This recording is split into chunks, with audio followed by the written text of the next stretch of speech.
United States citizen, that is not in fact the intent of the Constitution by people who have studied that issue.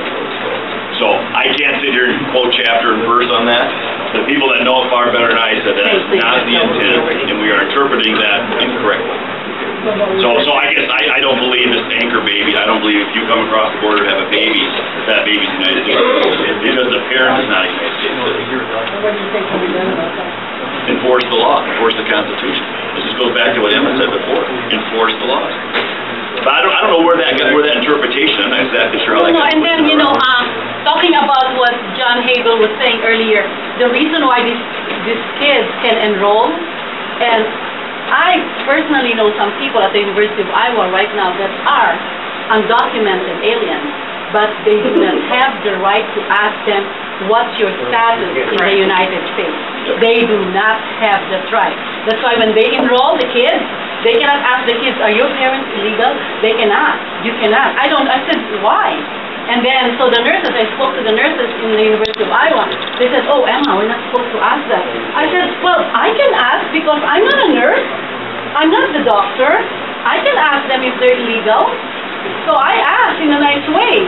But all of them, they get brain surgery, they get, operation and stuff, but yet they're all illegal immigrants. See? I don't know how you can really take care of that. A couple of you. I'd like to hear your view on the borders, in particularly as being a national defense issue in regards to putting troops on the borders, whether you're yet pro or not. Also, I think getting to the anchor babies, it's very simple. If they have a baby here, according to our Constitution, yes, they're a citizen, but mom and dad aren't. So mom and dad need to make a decision whether to give that child over to somebody to raise as an American citizen, or take that child to be an American citizen back to wherever they go to. And I know I had another one there, but when I was hearing Emma talk about the anchor babies, it dropped one of them out of my mind. It's been a busy week this week. I think our nation's weary. I don't believe, I believe we should. My father served in World War II. My brother did 3 tours of duty in Vietnam. My stepdaughter's in the United States Army. So I appreciate the military. They're true heroes. I go out of my way to shake their hand whenever I see a man or woman in uniform. Do that, please. It makes your day, as well as their day. So I believe we should have the strongest, best trained, best equipped military in the world. But with that being said, I don't think we should be involved in nation building all around the globe. I think every war since World War II has been unconstitutional, in that the Congress has voted to go to war. So I think Congress should vote to go to war, or else we shouldn't be all over the planet trying to police the world. The litmus test if I'm in Congress, litmus test I would put a vote of war against is if my son or daughter, if I knew they were going to be sent to the front line and possibly killed, would I vote for this war? Would I vote to put them in harm's way? That's the litmus test. And I'd say on all of these that we've been involved in, my answer would be no. I wouldn't want my son or daughter to be killed in these, I guess they're wars, whatever you want to call them, sensitive. So, bring the troops home. Bring the troops home. And the president sends troops in harm's way. What's our exit strategy? No one knows. They don't know what the exit strategy is. So when have we won? When have we lost? We wanted to get Osama bin Laden. We got him. So, we're still in Afghanistan. We still have bases all over the world. But anyway, let's build a fence along the border and let's patrol it with our Department of Defense. It's not called Department of Offense. Department of Defense. Let's patrol the border. Yes, or the National Guard. They're supposed to protect our nation. Let them protect our borders. I think it is. The defense, it's an economic issue that you're talking about, but it's a defense issue. Somebody's going to walk across the border, suitcase nuclear bomb at some point. And then we're really, really going to be sorry. Okay, Dad. I don't know. Yes, okay. Okay, get on what you're on right now. what do you think as to what's happening in Syria, where he's killing his own people? And would you go along if Obama wanted to send drones over there? Well, I don't think Syria is a sovereign country. What they're doing is wrong, obviously. And what they're doing to his own people is wrong, but I don't see that. I don't see where that's our business. We shouldn't be involved in that. We get involved in, we pick and choose which countries, because there's genocide going on in other countries, and we ignore that. It seems like the oil-rich countries we seem to care more about. And we get involved in policing the world way too much. But he's telling us, his passport was that he killed women and children. Great point. Except for this country. Yeah. Yeah. Okay, since Congress really isn't in control of our wars, they aren't the ones sending the people over because they haven't declared one since World War II. How do you propose we get our military-industrial complex out of NATO and the United Nations? Out of NATO and the United Nations? Yeah. The United Nations, isn't that an interesting place? I've always said the United Nations, my definition is a place where extortion happens on high moral ground. I don't see much use for the United Nations. I mean, maybe a peacekeeping force of but we don't need the United Nations to have a peacekeeping force. I mean, a coalition of the willing, I think George Bush called them. Get a coalition of willing countries to a peacekeeping force. So I don't see why we need to be involved in the United Nations at all. And I think it comes down to the first string, funding. I mean, that's how we get out of this nation-building exercises. Be more conservative. And it's interesting, the Republican Party, there are some real hawks that say we're not spending enough on defense. We got to spend more on defense, more. And I think we spend more than the next 40 nations Well, combined. there's defense and then there's military. Defense, I'm all for defense. We should have the Military best spending's equipped, going up. best trained defense in the world. So we got to get out of nation building around the world. And how's it work for us? I don't think very well. The dictator we're supporting this year, 10 years later, we're over there fighting. Israel, we give $3 billion a year in foreign aid, but the people surrounding them that want to annihilate them, we're giving $6 billion to. I mean, just somebody explain this to me. I think it's just, I can't figure it out. There's no rhyme or reason to it. I don't know what about the United Nations and its original intent, which was collective security from other nations by a collection of nations. If not the UN, would you favor some sort of an organization, say, that stuck to that principle that was developed after World War II? They did go into Korea. It was largely the United States, but there were others. Most of the world was still a bomb crater. Do you think there would be a role if it went back to its original intent, which was to stay out of individual nations' business, but protect from, say, aggression? That's why I guess maybe a peacekeeping kind of force. Okay. Maybe I could see that, where that might be something, but other than that, it's extortion. Yeah. It is basically extortion. And I think the best way for nations not to go to war is to trade. They have free trade between nations that trade with each other. I can't think of many examples where they've gone to war with each other. And I think that's a real key. I think we need to foster trade between some of these third world nations. Other than oil and scrap iron to Japan, which when we cut it off, we got Pearl Harbor. Good point.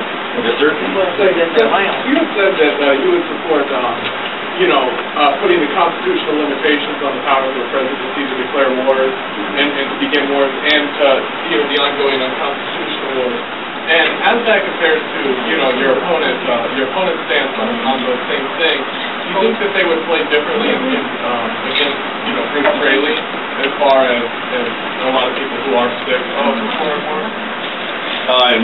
Against Braley in what respect? In what respect in that, with your opponent, would it end up being like, war versus peace, and that would, probably play in for his favor, I would think, especially in this district.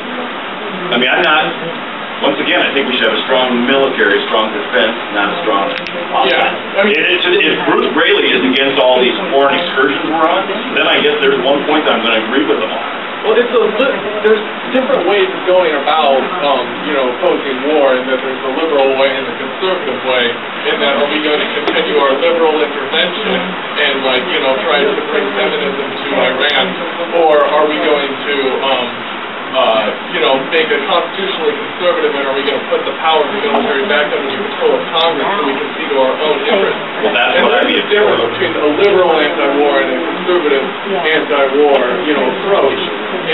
But some people, they're not Republicans or Democrats. A lot of people, most people are independent, and they would just prefer that we weren't in Iraq or Afghanistan. So if they're looking at Braley and Ben Lang, they're thinking, okay, let's have a congressman who votes to continue to go to war forever or not. And so I could see independents swinging Braley on that way. We've been in these wars for what? Well, I think the Iowans the Americans are war weary. And they're tired of this constant beating of the drum to go to war. A lot of people are just going to vote for not going to war. And that's a really, really important issue. I mean, we got people. This is a pointless war. It's a horrible place. And I'm for not going to war unless we've been attacked. Then I say we Congress declares war and we have an exit strategy. And I mean, we go hard and they're going to wish they never attack us. Ever. I'm not some peacenik that says we never go to war. Now we're bringing feminists and bureaucracy. But all these nation building exercises, we just got to stop it. People I think they're weary. You read that exactly correct. I think we have time for a couple more. I've got to write a newspaper column tonight. I've got to be in by 8 a.m. tomorrow morning, so I don't want to dine and dash, but years and years. Would you like to do anything about the tax code? Yes. I get asked, do you like the fair tax, like the flat tax? Let's just put it this way. I think a tax that's flatter, is better. I think everybody should pay something. There should be no more free rides in this country, including on welfare. If we make it flatter, let's get rid of all these special deductions, special interest loopholes, whether it's corporate or individual. And let's just it's General Electric. I can answer the question in General Electric's example. 2010, their tax return, if it was printed, was 67,000 pages long. 67,000 pages long. If it was stacked up, it would be 19 feet tall. That's their tax return. Okay, in 2010, they made $14 billion with the B in income. In the United States, they pay how much tax? Zero. Federal income tax. Yes, zero. So there you go. That's not right. That's not correct. So let's get rid of them. And they're handing out. We know what they do. It's inside the Beltway politics, right? It's their cronies who are going to turn around and give them big donations. Going to do a super PAC to ensure their reelection. That's why I'm going to have the I'm not for sale sign on my door. The charge on this for us. So we got to get rid of. Let's get rid of that. Let's get it flatter. Let's get it fair. And the average person should be able to do their own income tax return. Esoteric follow-up question. If you were the supplier of paper to the people writing the tax code, how much would you give them? Of writing the tax code? What about the Paperwork Reduction Act of, what is it, maybe 1,000 of what they have now. 1,000? Yeah. How many pages are there in the Bible? I can't remember that. The Constitution and our Bill of Rights is not a lot of pages, but this tax code represents 100 years of crony capitalism and favoritism and special loopholes for you name it. And it was like, let's just can it. It's like, let's start over. We want to start over, what would we do? Now, is it ever going to happen? Yeah, I hope so, but I don't know. But let's at least try to reverse it. Right. And let's just make it flatter and fair. So what do you want to tax people on Social Security? Well, I don't want to tax. I want lower taxes. I don't want higher taxes. So you said you would tax people on welfare. No. Welfare, I didn't say a tax. People on disability. No, I said everybody should pay something. In welfare, I think they should do something to get a check from the federal government. I'd be in favor of these programs. Even, if they get up in the morning at 8 a.m. and show up someplace to do something, that builds some responsibility. They got to get out of bed in the morning. They got to take a bath. They got to show up, or they don't get a check. Not tax them, but actually make them do something for it. And then here's the last one.